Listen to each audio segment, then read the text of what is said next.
क्या होगा अगर एक समतल दर्पण, जैसे ये मान लो एक समतल दर्पण है एम डैश, और इस समतल दर्पण पर कोई प्रकाश की किरण 90 डिग्री के कोण पर आ, ठीक है, 90 डिग्री के कोण पे यहाँ पे आपतित हुई, तो ऐसी स्थिति में क्या होता है कि वे प्रकाश की किरण अपने उसी पथ पर वापस लौट जाती है, ठीक है।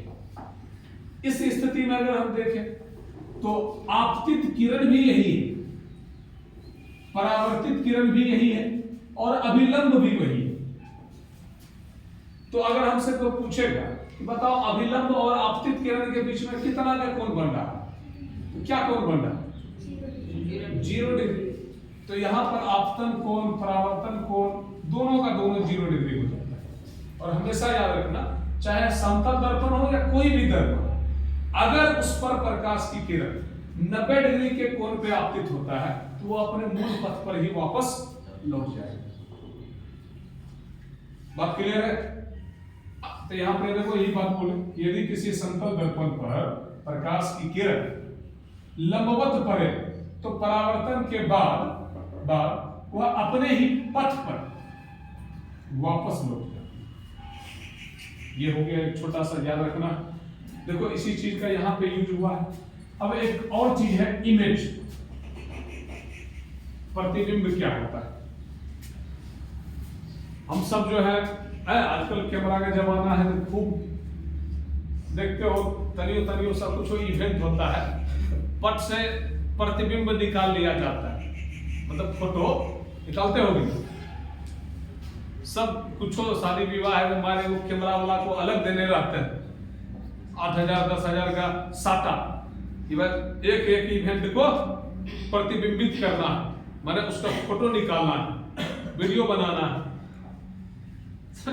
समझ रहे हो? देखो यहाँ पर प्रतिबिंब असल में होता क्या चीज,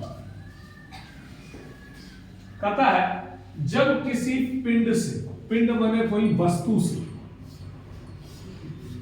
जब किसी पिंड से निकली प्रकाश की किरणें दर्पण से परावर्तन के बाद, ये पॉइंट याद रखना, परावर्तन के बाद एक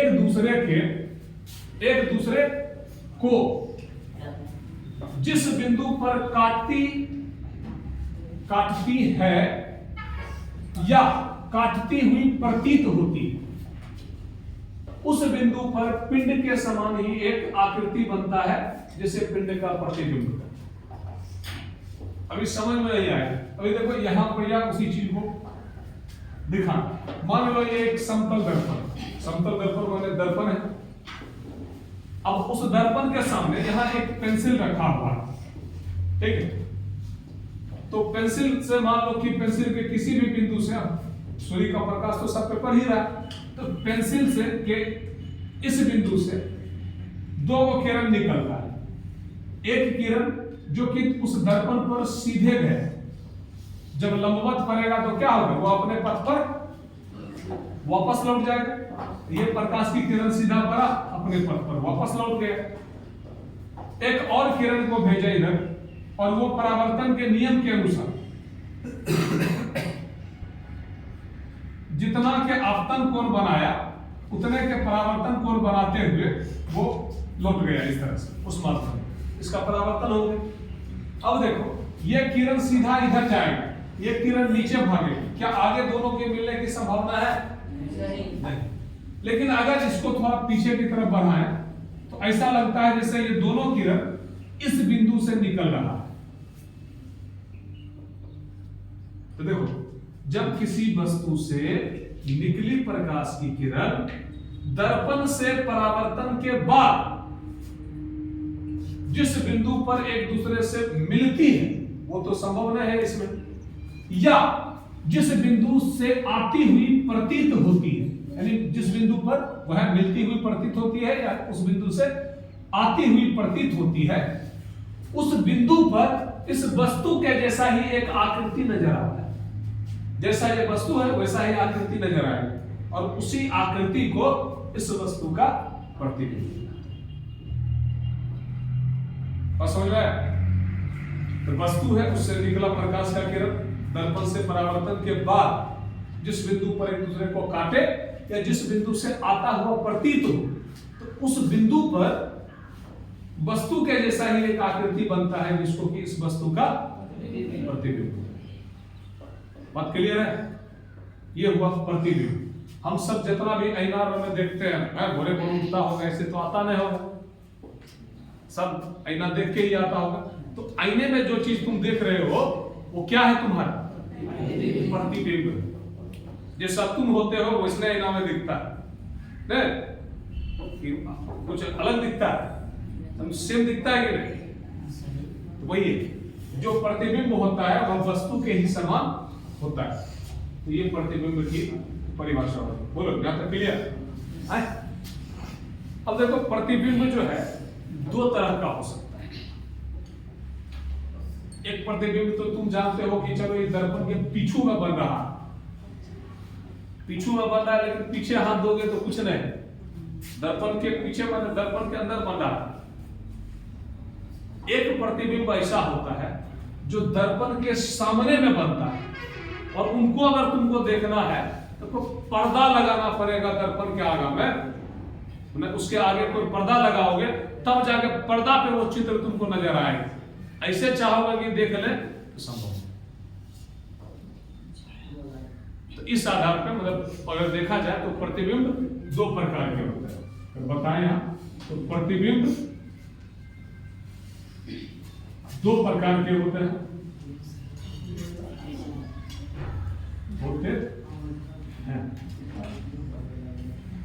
पहला वास्तविक प्रतिबिंब। वास्तविक प्रतिबिंब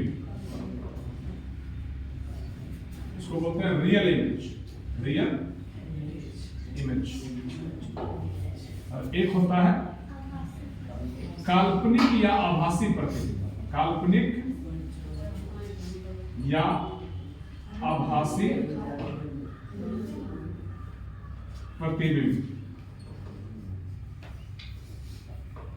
इसको बोलते हैं वर्चुअल या इमेजिनरी। Virtual image.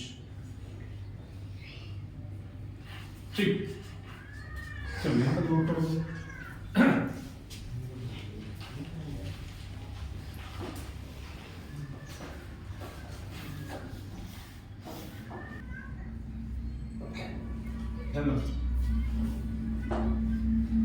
प्रतिबिंब दो प्रकार का होता है, ठीक है? एक को बोलते हैं वास्तविक प्रतिबिंब, एक को बोलते हैं काल्पनिक प्रतिबिंब। दोनों को अगर परिभाषा को समझना है तो बड़ा आसान है कि वही परिभाषा है।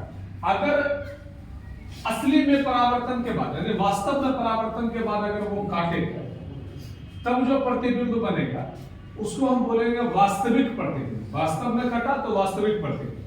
परिभाषा उसी तरह का है कि किसी पिंड से निकली प्रकाश की किरणें दर्पण से परावर्तन के बाद जिस बिंदु पर एक दूसरे को काटती है उस बिंदु पर पिंड के ही समान एक आकृति बनती है, जिसे पिंड का वास्तविक प्रतिबिंब। एक बार इसी को ऐसे समझो कि किसी, यहां देखो एक अवतल दर्पण बना है, बोलेगा अवतल दर्पण, समतल दर्पण क्यों नहीं लिया उसको? समतल दर्पण कभी भी वास्तविक प्रतिबिंब को बना के नहीं दे सकता। कोई स्पेशल केस होगा तो वो अलग बात है, ऐसे वो वास्तविक प्रतिबिंब नहीं बना के देता।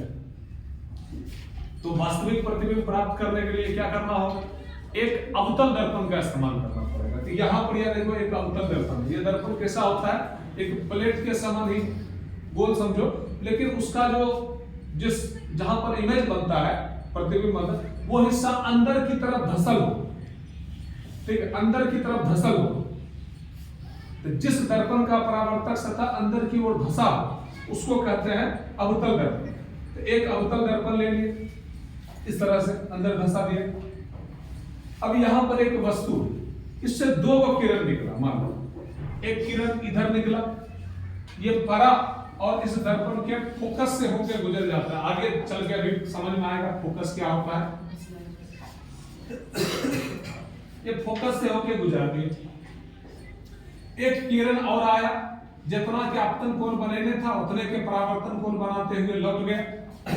तो देखो परावर्तन के बाद एक दूसरे को कहां पे काट रहा है, यहां पर काट रहा है।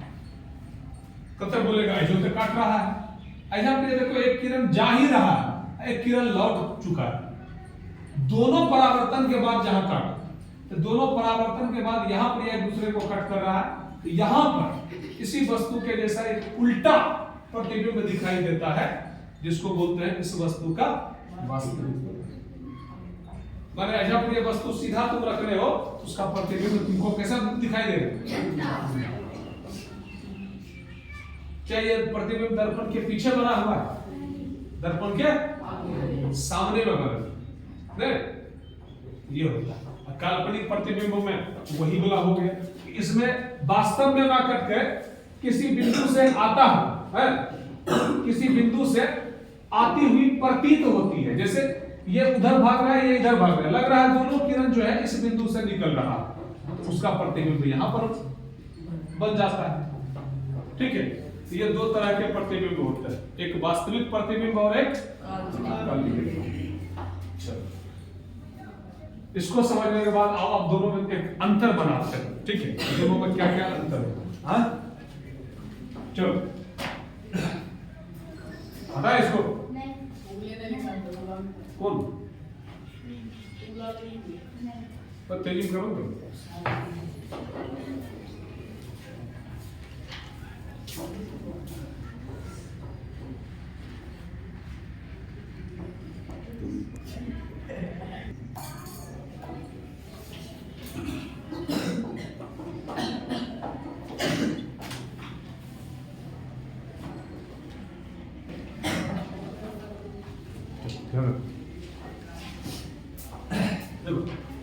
वास्तविक और आभासी प्रतिबिंब में अंतर। तो दो मतलब ये एक तरफ वास्तविक है, एक तरफ काल्पनिक। अभी तुरंत बनाए तो हमने देखा कि वास्तविक प्रतिबिंब जो है ये तब बनते हैं जब परावर्तन के बाद किरणें असली में एक दूसरे को काट रहा, ठीक है, वास्तव में काट रहा। जबकि ये जो काल्पनिक प्रतिबिंब होता है ये तब बनता है जब किरणें एक ही बिंदु से आती हुई प्रतीत होता है।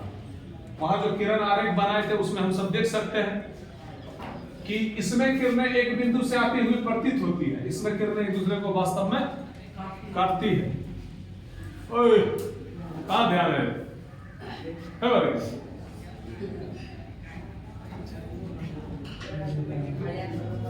कहां ध्यान रहता है रे?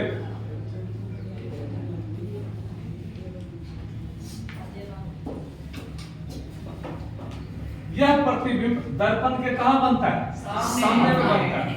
माने यहां दर्पण है, दर्पण के पीछे ना बन के सामने में बन जाएगा, लेकिन यह दर्पण के हमेशा क्या बनता है? पीछे। इस प्रतिबिंब को पर्दे पर प्राप्त, जो सामने में रहेगा तो सामने में पर्दा लगा के उस पर प्राप्त कर सकते हो। अब कोई दर्पण के पीछे बन रहा है तो दर्पण के भीतर में पर्दा थोड़े ना लगा होगा, लगेगा? नहीं लगेगा। वास्तविक प्रतिबिंब को पर्दे पर प्राप्त कर सकते हैं और इस प्रतिबिंब को पर्दे पर प्राप्त नहीं कर सकते। यह वस्तु के सापेक्ष उल्टा होता है। अभी देखबे किया है, एगो सीधा था, अब वास्तविक प्रतिबिंब बना तो उल्टा बन गया। और आभासी प्रतिबिंब वस्तु के सापेक्ष तो सीधे होता है, यह भी उल्टा होता है लेकिन अलग मायने, उसमें दाया बाया का अंतर हो जाता है। ठीक है, तो ये था अंतर वास्तविक और काल्पनिक प्रतिबिंब। कर लो इसको। ठीक, कहां ध्यान रहता है तो